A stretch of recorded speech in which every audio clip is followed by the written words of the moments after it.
Ok, hello à tous. J'espère que vous allez bien. Moi, ça va. Et oui, vidéo YouTube. J'espère qu'elle va être postée, celle-là, MDR. Je suis en train de faire du crochet en écoutant une vidéo YouTube et je me suis dit, bah, et si je faisais moi-même aussi une vidéo YouTube au lieu d'écouter une vidéo YouTube? Parce que voilà, hein, je sais, je vous l'avais dit, que je cherche à un peu plus faire de vidéos YouTube. Et puis, je pense que pour certains, ça remplacerait le format podcast, hein, que vous me demandez tant, mais que, je ne fais pas. I hate myself for that. En gros, je me déteste parce que j'ai tellement envie de développer mon YouTube, mais, je procrastine, voilà, hein. Et pour vous dire, attends, pour vous dire, hein, j'avais 2 vidéos que j'avais enregistrées, pour YouTube, que j'avais commencé à éditer, mais que finalement, bah, j'ai supprimé, avant-hier. Parce que finalement, j'étais en mode: «Mouais, non». Alors qu'elles sont bien, hein, mais je risque de les, reposter, hein, mais c'est mon problème. Bon, pas besoin que je regarde la caméra vu que dans mes vidéos, de toute manière, elles sont censées être un format un peu, low dopamine, ce qui compte, c'est ce que je dis, hein, pas la caméra, hein, donc c'est pour ça que je me permets, de continuer mon projet, de crochet. Mais ouais, d'ailleurs, en parlant de crochet, en fait, là, j'ai 2 projets en tout. Je recommence parce que je suis pas concentrée. J'ai 2 projets en tout. Il y en a un qui est hyper long. Je sais pas, je me suis embarquée là-dedans, je voulais faire une maxi dress, une robe, longue d'été, mais qui j'ai dû la recommencer 2 fois parce que je la fais un peu sans tuto, la robe. Je prends des tutos par-ci par-là et je mélange avec mon imagination, et je mesure pas trop, voilà. Donc au final, voilà. Et du coup, vu qu'elle me prend un peu la tête, alors que je pense que ça va être incroyable, genre ce serait une robe dos nu et tout, je me suis dit: «Bah, et si je commençais un autre projet plus facile, un top pareil d'été, à faire et qui me prendra moins la tête?» Donc voilà, ce projet-là, lui, il me prend moins la tête. Voilà, là, c'est ici, j'en suis à là, et après ça va faire comme ça, et que je pense que ce sera aussi dos nu, voilà. Summer dos nu. Oui, ça, je regarde pas la caméra, parce que oui, là, j'ai pour dire la flemme, hein, là, c'est la caméra avant, parce que souvent, pour vidéo YouTube, je me suis dit que, ouais, si je faisais l'effort de faire avec la caméra arrière et tout, ça me dérange pas. Mais là, en fait, il faut juste que je pose la caméra et que je parle. Voilà, je sais même pas de quoi je veux parler, il faut juste que je parle. En vrai, la vérité, c'est que sur YouTube, je sais pas pourquoi je mets beaucoup plus de pression. Parce que alors que c'est le format qui serait le plus adéquat par rapport à mes vidéos et au sujet que j'aborde, qui demande du temps, voilà, hein. Déjà que sur TikTok, mes vidéos, elles durent pas, 1 minute, souvent elles durent beaucoup plus, elles durent, 4, 6, voire 8 minutes, parce que, nuancer, ça demande de prendre son temps. Donc voilà pourquoi mes vidéos durent plus longtemps, et que sur ce point-là, je ne vais pas faire de concessions, et qu'au bout d'un moment, je m'en fous, en fait. Si tu la capacité de concentration d'une huître, bah, c'est ton problème, en fait. Not mine, voilà. Vous savez, il y a des limites à l'adaptation quand tu crées du contenu, hein. Voilà, à force de satisfaire, tout le monde, tu satisfais n'importe qui. Non, ça veut rien dire. Cette phrase, elle veut rien dire. Mais voilà, quoi, mon but, c'est pas forcément de plaire à tout le monde, quoi. Moi aussi, il y a des gens que je veux cibler et d'autres que je ne veux pas forcément cibler. Voilà, voilà. Alors, la vidéo d'aujourd'hui, elle est pas totalement, aléatoire, hein. J'ai envie d'aborder un sujet qui est très récent, en fait, vu que c'est à la mode dans le personnel. J'ai envie de parler, de justement, cette quête d'optimisation constante de nous-mêmes qui, pour moi, en réalité, est juste, bah, toxique. Ça, on le sait, hein, de plus en plus de gens, ça y est, en parlent. Qui, voilà, qui est en fait du perfectionnisme déguisé, quoi, et qui clairement, pour moi, va à l'encontre du développement personnel qui est censé être un outil pour justement, t'épanouir, voilà. Donc la «thèse» entre guillemets que je vais défendre dans cette vidéo aujourd'hui, c'est, en quoi le fait de chercher à s'optimiser, hein, constamment, bah, en fait, c'est pas du développement personnel. Et clairement, ça ne va pas contribuer à ton épanouissement personnel. Bon, normalement, je suis beaucoup plus rapide, mais vu que je parle en même temps, bah, voilà. Mais ça viendra parce que, voilà, c'est la première fois que je fais ça, ce format-là, voilà. Mais ouais, hein, mes vidéos, comme je disais, moi, je veux des vidéos un peu, format low dopamine, et tout, où, tu te prends pas la tête, tu es là pour m'écouter, tu es pas forcément là pour que je fasse des pirouettes et que j'attire ton attention visuelle, du moins.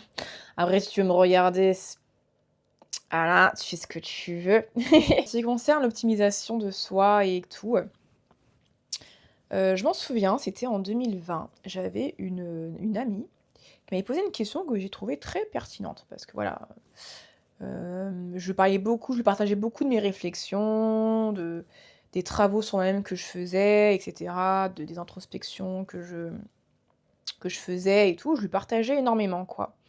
Ça et à un moment, elle me pose une question, mais ça te fatigue pas, d'autant travailler sur toi-même? C'est-à-dire d'autant, faire d'introspection, voilà et tout et j'ai trouvé que c'était une excellente question parce que cette question m'a invitée à me poser la question, bah oui, est-ce que je suis fatiguée? Comment je me sens, quoi, en fait? Quel est mon rapport avec le travail sur soi? Et en fait, en m'arrêtant dessus, je me suis rendu compte que, bah, moi, ça me fatiguait pas. Voilà, parce que souvent, c'est un phénomène qu'on peut voir, hein, c'est qu'il y a des gens qui sont là, ils travaillent énormément sur eux-mêmes et ça peut créer une sorte de fatigue, voire de burn-out, une sensation qu'en fait, que ça va jamais s'arrêter et que il y aura toujours un truc à, fixer. Ou alors à régler et on reviendra sur ce concept-là, dans la vidéo. Et donc je lui ai répondu, bah, la vérité, qui est: «Bah, non, ça ne me fatigue pas moi». Et je vais vous expliquer pourquoi moi ça me fatigue pas. C'est parce que j'ai une approche, tout simplement, qui est différente peut-être de l'approche commune ou de la première approche que certains ont en faisant du travail sur eux-mêmes. C'est simplement le but. Peut-être que le but n'est pas le même et en fonction du but, oui, ça peut te fatiguer, ou pas, de travailler sur toi-même et de faire beaucoup d'éléments personnels. Pourquoi je fais du développement personnel personnellement? Lol.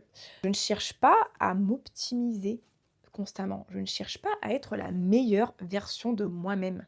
Bien entendu, on va nuancer, hein, mais voilà, moi, cette quête d'optimisation constante, je ne la pique pas, je ne la cherche pas. Moi, ma quête, c'est l'épanouissement, voilà, c'est l'expression de soi, c'est d'intégrer toutes mes parts, bonnes comme mauvaises. Donc je ne cherche pas systématiquement à exprimer, une meilleure version, une version que positive. Je ne suis pas dans cette quête-là et je pense que la raison pour laquelle je ne le suis pas, c'est parce que je ne fais pas que le développement personnel. D'ailleurs, c'est pour ça que ça me saoule, je vous cache pas qu'on me cantonne à ça, mais en vrai, il y a pas beaucoup de monde. C'était peut-être au début, mais je ne fais pas que du développement personnel pour ceux qui me suivent et voilà, vous commencez à vous en rendre compte. Même d'ailleurs, je vous déconseille de vous baser que sur le développement personnel, quoi.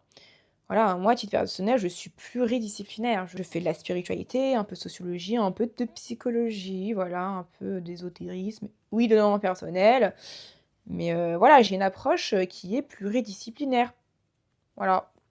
Cette approche pluridisciplinaire fait que j'ai une vision qui ne se cantonne pas à l'amélioration constante de soi. Il y a de la spiritualité avec, il y a de la psychologie avec et moi, s'il y a une chose que j'ai compris, hein, peut-être que je suis sur la bonne voie ou pas, hein, mais vu que je me sens bien, j'imagine que oui, c'est que moi, ma recherche, c'est, la complétude, un état de complétude et pour se sentir complet, ça demande d'intégrer des parts d'ombre, comprendre qui tu es réellement, c'est-à-dire ombre et lumière. Donc tu n'es pas que, positif, tu n'es pas que, meilleur.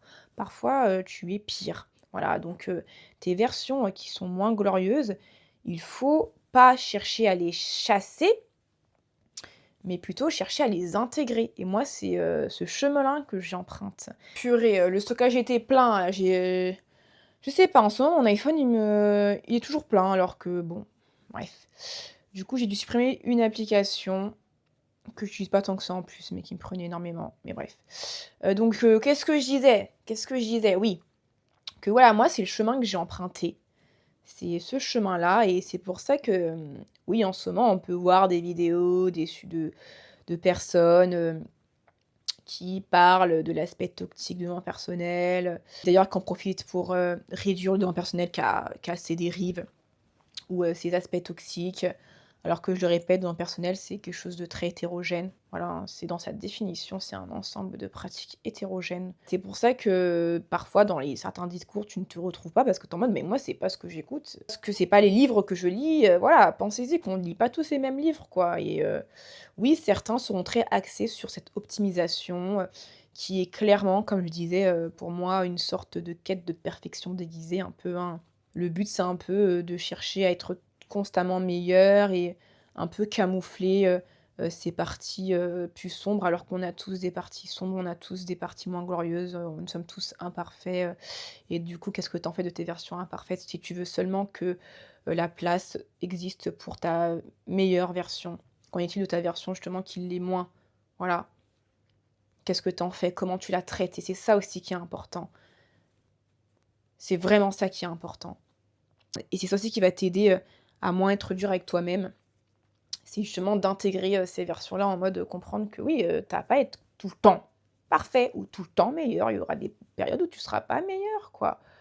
Et c'est OK et faites la part des choses. Parce qu'en fait, il y a des personnes quand on leur dit que c'est OK, parfois d'être mauvais, d'être en retard, de pas être assez bien, voilà, d'être imparfait, ils pensent, voilà, vision binaire, ils vont déduire qu'on fait l'apologie de la médiocrité.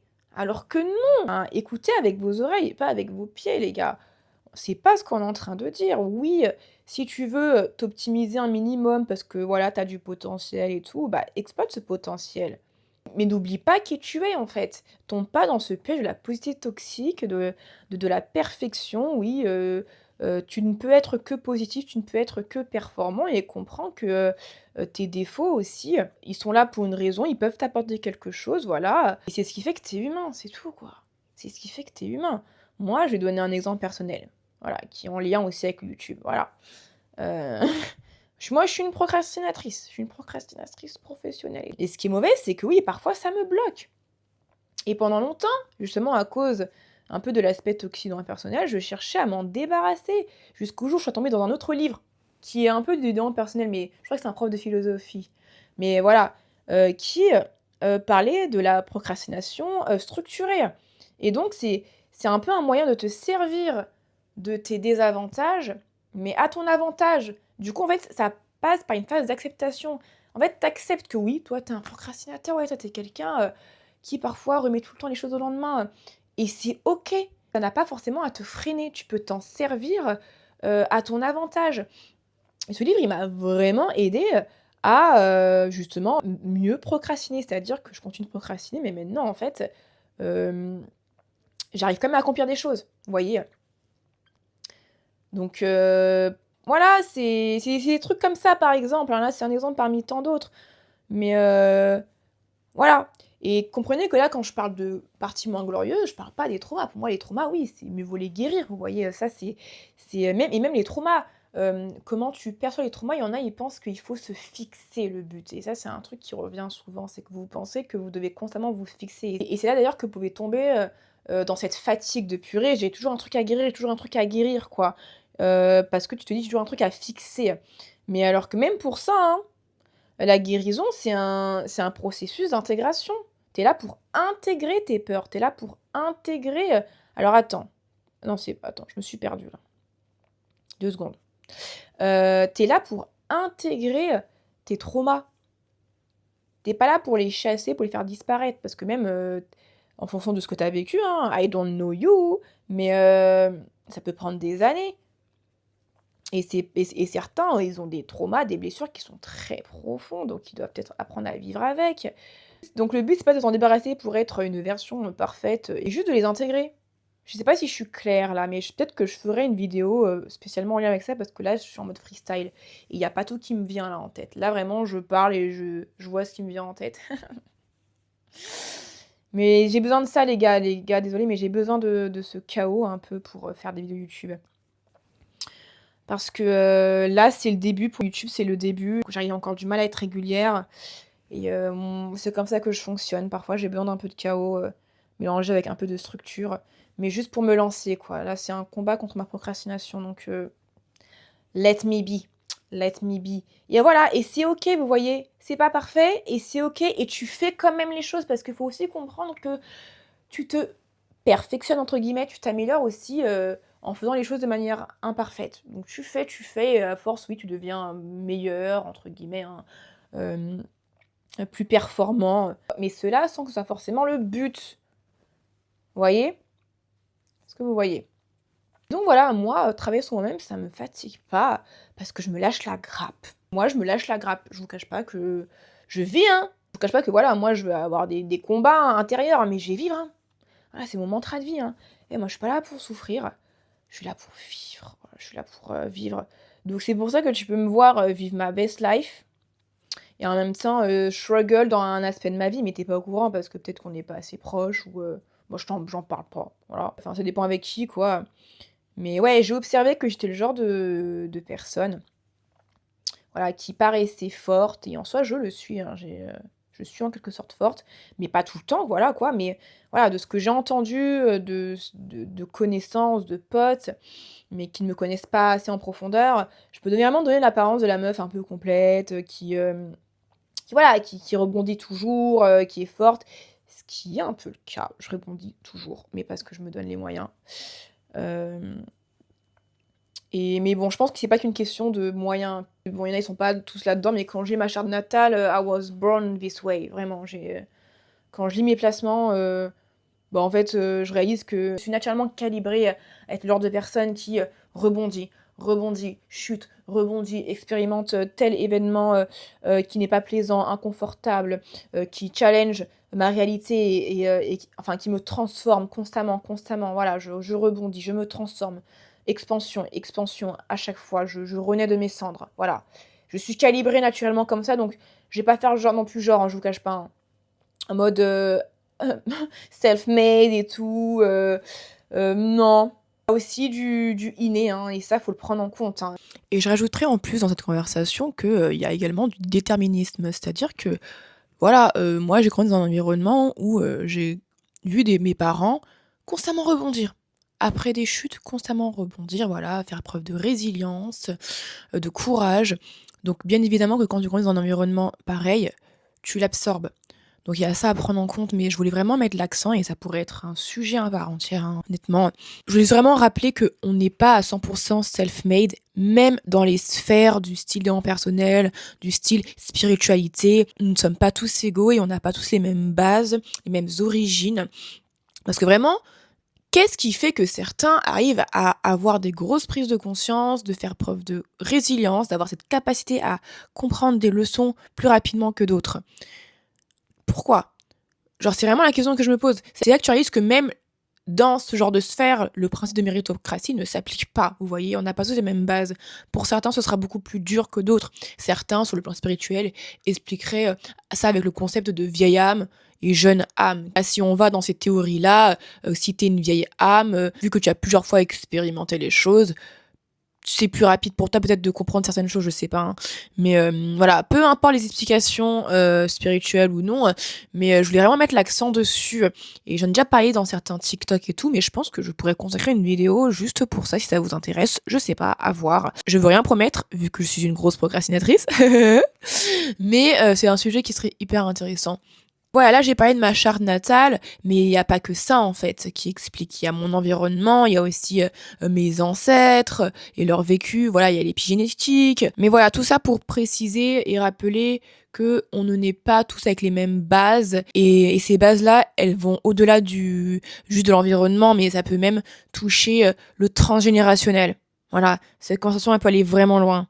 Voilà, vraiment loin. Et j'en ai déjà parlé dans ma vidéo précédente, quand j'avais aussi mentionné l'astrologie, mais voilà, hein, il y a d'autres, trucs, hein, mais que vous y croyez ou pas, pour moi, même l'astrologie, elle montre que la méritocratie, sur certains aspects, n'existe pas. Parce qu'il y en a, ils ont juste des facilités, ils sont calibrés d'une certaine manière, ils ont des placements favorables ou des placements défavorables qui font que tel aspect, de vie ou sera plus difficile ou plus facile, vous voyez? Donc voilà. Et me concernant, clairement, j'ai observé pour avoir, étudié mon astrologie, ma numérologie, mon tout ce que tu veux, hein. Moi, c'est pour moi, c'est des outils, hein. C'est pas juste, oh, des croyances. Pour moi, c'est un outil. Est-ce que ça peut m'aider d'une manière ou d'une autre? Ouais, voilà, je suis pas là à jurer que par ça, hein, et je conserve mon esprit critique par rapport à ça, hein. Mais pour moi, juste, je m'en sers comme un outil, vous voyez? Pas juste un truc qui me dit, qui je suis. Un outil, voilà. C'est un outil qui me permet juste de voir, ce qui est exploitable, mais aussi également aussi, oh! Mais également aussi, là où, je vais galérer et tout. Voilà, je vais vous donner un exemple. Vous savez, je parle souvent de relations, enfin, de manière générale, les relations humaines et tout, je parle beaucoup de relations et tout, notamment romantiques.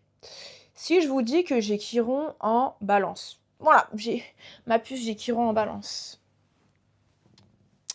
Ça va, ça va. En vrai, ça va, mais parfois non, mais ça va. Voilà, donc on comprendra qui pourra. Je vous laisse faire les recherches. Attends, là, faut pas que je fasse n'importe quoi. Du coup, là, j'ai beaucoup plus doucement. Parce qu'en même temps, il faut que je parle, que je me concentre sur ce que je dis, aussi un minimum, pour pas trop parler aléatoirement. Et en même temps, que je me trompe pas trop quand je fais mon rang. Mais ouais, perso, je ne cherche pas à être forcément ma meilleure version de moi-même, ni ma version pire. Vous voyez, ça dépend encore une fois. J'apprends à accepter mes versions moins glorieuses, à les intégrer, à comprendre qu'elles font partie aussi de moi et tout, et à en faire des forces également, parce que quand tu sais qui t'es, c'est ça le truc, hein. Oui, quand on te dit connais-toi toi-même, il y a un enjeu, c'est que quand tu sais qui t'es, c'est aussi une protection. Parce qu'une personne qui se connaît, qui maîtrise son ombre, elle est plus difficilement manipulable. Voilà, on peut plus difficilement l'atteindre. Vous voyez? Parce que quand quelqu'un te veut du mal, c'est ce qu'elle va faire, hein. Les manipulateurs, c'est ce qu'ils font. Ils jouent sur tes peurs, sur tes zones d'ombre, en fait. Ils jouent sur ça quand tu y penses, hein. Mais quand tu connais ton karaté, comme dirait la Gen Z, qui te peut? Qui te peut? En tout cas, pas beaucoup de monde. Une personne très très très forte te peut. Donc c'est aussi ça le but d'explorer ces zones d'ombre et de comprendre que t'es pas que lumière, en fait, t'es aussi ombre. Et d'y aller dans l'ombre, voilà, d'y aller, de pas avoir peur d'y aller. Bah, c'est que ça te protège contre les potentielles attaques, les potentielles manipulations un peu de l'esprit, parce que tu vois clair, tu sais que ah, là, il essaie d'atteindre ma peur de l'abandon, ah, il essaie d'atteindre, par exemple, là, les gens qui, sur les réseaux sociaux, le rage baiting, les gens qui jouent sur votre indignation et qui, par conséquent, peuvent vous faire croire n'importe quoi, mais voilà, ils jouent sur votre sentiment de justice, ou les gens qui jouent sur votre besoin d'appartenance, vous voyez. C'est pour ça que c'est important de savoir, de t'intéresser un peu à toi-même, mais dans ce sens-là, dans tes faiblesses, tes zones moins glorieuses, les trucs où tu sais que on peut m'atteindre, ou je suis vulnérable là, vous voyez. Voilà. Moi, c'est ça que je trouve fun. En fait, je trouve ça fun. C'est peut-être pour ça, en fait, que ça m'ennuie pas, que ça ne me fatigue pas. C'est que je vois ça comme un jeu. Je trouve ça très enrichissant et c'est une opportunité d'expansion. Voilà, moi, c'est ce que je vise, moi, la liberté, l'expansion et tout. Et vu que c'est ce que je vise, bah, les expériences qui vont avec, les challenges qui vont avec. Donc oui, par exemple, voilà, moi j'aime la liberté, donc j'expérimente la limite sous toutes ses formes et je vois et tout. Ah non, that's fun, that's fun. Moi je suis là pour m'amuser, désolée. Je suis là pour m'amuser, je suis là pour la fun. Et ouais, c'est pour ça que moi ça me fatigue pas, peut-être parce que j'ai une approche différente et je suis pas la seule à l'avoir, hein, mais pour certains d'entre nous, des moments personnels, c'est pas le truc hyper égoïste de sois seulement ta meilleure version de toi-même. Même d'ailleurs pour moi, dans le personnel, c'est important parce que, et c'est pas que individualisme, même si de nos jours, oui, le capitalisme a eu sa part là-dedans, l'individualisme occidental y est pour quelque chose, mais en fait pour moi encore une fois, c'est le problème majeur, c'est que c'est l'humain qui adore blâmer l'outil et non pas l'utilisateur. Alors que souvent un outil, d'ailleurs comme l'IA, voilà, il va refléter l'utilisateur, il va refléter la personne qui utilise ou la personne qui s'en sert, qui l'instrumentalise, vous voyez. Donc les gens qui se plaignent que le développement personnel soit hyper individualiste, n'oubliez pas que le développement personnel tel qu'il est exercé, il est à l'image de la société qu'il exerce, à savoir ici la société occidentale. Vu que la société occidentale, elle est majoritairement individualiste, normal que vous observez qu'il y a une tendance très individualiste dans le développement personnel. Pareil, on vit dans une société qui est capitaliste. Donc normal que des personnes se servent du développement personnel pour gagner énormément d'argent. Après, gagner de l'argent pour ça, c'est normal les gars. Faut arrêter de croire aussi que aider les gens, ça doit être forcément gratuit. Il y a aussi ce truc, mais ça c'est la France. Le problème avec la France et l'argent, c'est que vous pensez que tout aide pour qu'elle soit authentique et légitime doit être gratuite. Bah non. Bah non. En fait, il faut faire la part des choses, en fait. Entre, oui, capitalisme et la recherche première de profit, et juste le fait de se faire de l'argent, en fait. C'est pas parce que tu fais du profit que ça veut forcément dire que t'es un gros capitaliste, qu'on a que pour l'argent. Non. Et ça, c'est le problème que j'observe également, en fait. Laisser les gens get their bag, tout en aidant les gens, ça veut pas forcément dire que le profit est leur but premier, en fait. Il faut voir au cas par cas et ce que la personne propose. Par exemple, t'as des personnes, elles proposent énormément de contenu gratuit, et en même temps, ils font payer d'autres choses. Mais pour moi, une personne qui fait ça, vous pouvez pas la traiter, de gros capitaliste qu'on a que pour son argent. Non, parce qu'elle te propose du contenu gratuit, en même temps, oui, elle fait payer, je sais pas, tel truc individuel, à autant d'euros. Bah oui, faut aussi qu'elle vive, quoi. Mais ça, c'est ouais, moi, pour moi, c'est un problème typiquement français, les gens, certains, vous exagérez avec ça, quoi. Bref, le développement personnel, sachant que c'est un ensemble de pratiques hétérogènes, hein, il est à l'image de, la société. Voilà, donc si la société est capitaliste, oui, certaines personnes vont s'en servir pour tirer du profit et seulement du profit, voilà, quoi. Mais ça veut pas dire qu'il faut tout jeter à la poubelle. C'est ça mon problème avec cette vision binaire de certains, c'est que dès qu'un truc présente des dérives, ah bah, tout le truc est bullshit. Voilà, en fait, vous pouvez pas dénoncer, dans la nuance. C'est la question que je me pose parfois, genre c'est fou, hein, parce qu'il y a des vraiment, il y a des contenus hyper intéressants qui dénoncent et tout et cetera. Mais le problème, c'est que quand ils le font, eux aussi manquent de nuances. Eux aussi, ils ont un discours réducteur. Mais on dirait pas parce qu'ils font une critique qui est pertinente, vous voyez? Et ils dénoncent quelque chose à juste titre. Mais c'est ça qu'il faut avoir l'œil dans ces moments-là, il faut avoir l'œil. Et moi, je l'ai, hein, moi, je le vois, hein. Moi, du coup, je dénonce ça également, parce que moi, je fais les deux, hein, comme vous pouvez le voir. Je vais dénoncer les dérives qu'on peut voir, dans mon personnel, mais pas que, hein, parce que ma DA, c'est la nuance. Mais en mais en même temps, je vais aussi reconnaître les bienfaits, parce qu'il y a des bienfaits, en fait, au bout d'un moment, les gars. Enfin, arrêtez de voir le monde de manière monochrome et penser que, voilà, s'il y a un bout qui est mauvais, bah, hop, tout le bout est mauvais, quoi. C'est ridicule de penser comme ça, hein. Moi, je trouve ça, bah, pas pertinent au final. Au final, c'est contre-productif, voilà. Donc ouais, ouais, ouais. Voilà, c'est tout ce que j'avais à dire sur le sujet pour l'instant. Je vois pas d'autres choses qui me viennent en tête. Mais à part le fait que, oui, on n'a pas tous la même pratique de développement personnel. Et oui, et clairement, tu as des pratiques qui vont vous fatiguer, hein. Moi, je le vois, qui vont vous nuire, clairement. Et tu en as d'autres, moins. Et c'est connu aussi, les gars, que quand ça se passe bien, bah, il y a rien à dire, quoi. Donc c'est pour ça que les personnes qui pratiquent le développement personnel de manière saine, bah, ils vont pas être là à parler, quoi. Souvent, c'est quand l'expérience est mauvaise que les gens en parlent et ça peut donner l'illusion que le truc est mauvais en soi. Mais encore une fois, n'oubliez pas que c'est très, très hétérogène dans le personnel. C'est très, très hétérogène. Et bref, s'il y a bien une chose où moi, clairement, je suis pas d'accord, c'est oui, cette quête d'optimisation constante. Clairement, elle est nocive pour l'être humain parce que bah, t'es un être humain, voilà, t'as des imperfections. Tu n'es pas fait pour être parfait, voilà, hein, pour être à 100% optimisé. Donc normal que ce soit fatigant au bout d'un moment. Euh, voilà. Et moi, je pense que c'était même pas le but à la base, hein, du développement personnel. C'était pas une optimisation constante. C'était, oui, amélioration de soi, oui, voilà, de sa qualité de vie, de sa santé mentale, oui. Et si tu associes dans le personnel avec de la psychologie, de la philosophie, voilà, de l'ésotérisme et tout, tu réalises que bon, le but c'est pas non plus d'être parfait. En fait, ça dépend ce que tu as lu. Pour moi, ça dépend ce que tu as lu, ça dépend de ta vision, ton approche, ton degré de conscience, je sais pas, ça dépend de plein de paramètres. Mais en tout cas, moi, de ce que j'ai lu, mais également avec mon discernement et mon esprit critique, mais également mes connaissances, mon histoire, j'ai vite compris que non, le but c'est pas d'être parfait, hein, c'est d'être intègre. En tout cas, moi, that's my goal, d'être complet, et la complétude, c'est intégrer l'ombre et la lumière. C'est intégrer les deux, c'est comprendre que tu es les deux et que tu choisis au final. Vu que je suis les deux, vu que je suis conscient que je suis les deux, qu'est-ce que je choisis? Vous voyez?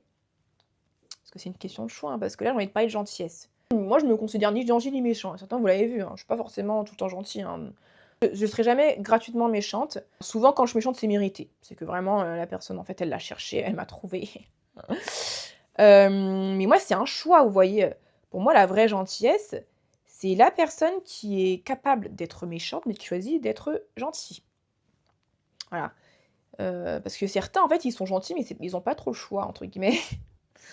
Ou alors ils le sont parce que la vie ne les a pas testés. La vie ne leur a pas donné d'opportunités et tout. C'est pareil pour tout, hein, pour le pouvoir et tout, et cetera, hein. Tu as des personnes, Elles sont là, elles se plaindre et tout, mais c'est parce qu'elles sont pas en position de pouvoir. Mais enfin, exemple pareil pour la morale, vous voyez, tu as des personnes, elles se sentent supérieurement morales ou alors on va dire, ouais, elles pensent avoir des bonnes morales. Mais dans le lot, faut quand même avouer que, pour certains, c'est parce que la vie n'a pas testé votre morale. Voilà. Exemple, voilà, exemple cash, voilà. Tu as des personnes, elles ont une bonne morale parce qu'elles sont pauvres. Voilà. Si un jour elles deviennent riches, tu vas les voir faire des dingueries et tout, il y en a, ils vont dire: «Oui, c'est à cause de l'argent». C'est pas à cause de l'argent. C'est pas l'argent qui rend mauvais, hein. L'argent, ça amplifie. Voilà, c'est un amplificateur. Ça amplifie ce qu'il y avait déjà là-dedans. Juste que voilà, quand elle était pauvre, bah, elle avait pas trop, les moyens d'exprimer qui elle était réellement. Voilà. Bon, après, il y a des gens qui sont pauvres et méchants. Mais voilà. Et une fois qu'elle est pauvre et qu'elle a le pouvoir, voilà, hop, abus de pouvoir, hop, corruption. Il y a des gens, c'est ça, en fait. C'est juste que, vous n'avez pas eu l'occasion. Voilà. Ou alors, autre exemple, c'est, vous voyez, la personne, je sais pas, qui est enfin dans une position, de pouvoir, d'autorité, au niveau professionnel et tu vois que c'est une bully, quoi. Alors que dans la vie de tous les jours, ça l'est pas, vous voyez? Pareil, c'est une question d'opportunité. Voilà, c'est, dès qu'elle est en position de pouvoir, boum, elle en abuse. Mais quand elle est pas en position de pouvoir, bah, non, elle a pas l'opportunité d'en abuser. Je sais pas si c'est clair, mais c'est pareil pour la gentillesse, c'est pareil pour, d'autres trucs. Bah, certains, vous avez certaines morales ou certains principes, mais pour vraiment savoir si ces principes, vous les avez réellement, bah, faut que la vie vous teste.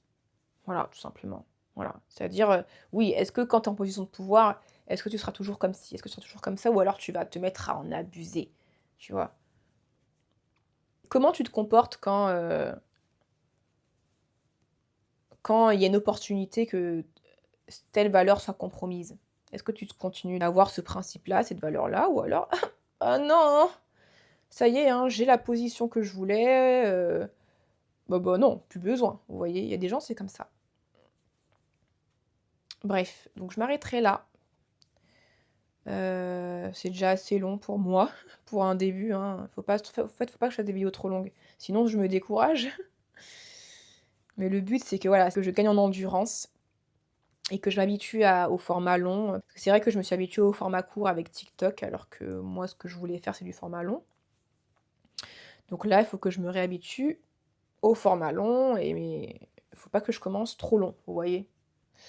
Donc voilà, voilà, n'hésitez pas à vous, partager ce que vous pensez, vous, de ce sujet-là, de l'optimisation constante et tout, comment vous le percevez et tout, et on se dit à bientôt. C'est le problème avec le crochet, c'est qu'en fait, tu arrives pas à t'arrêter. Tu arrives pas à t'arrêter.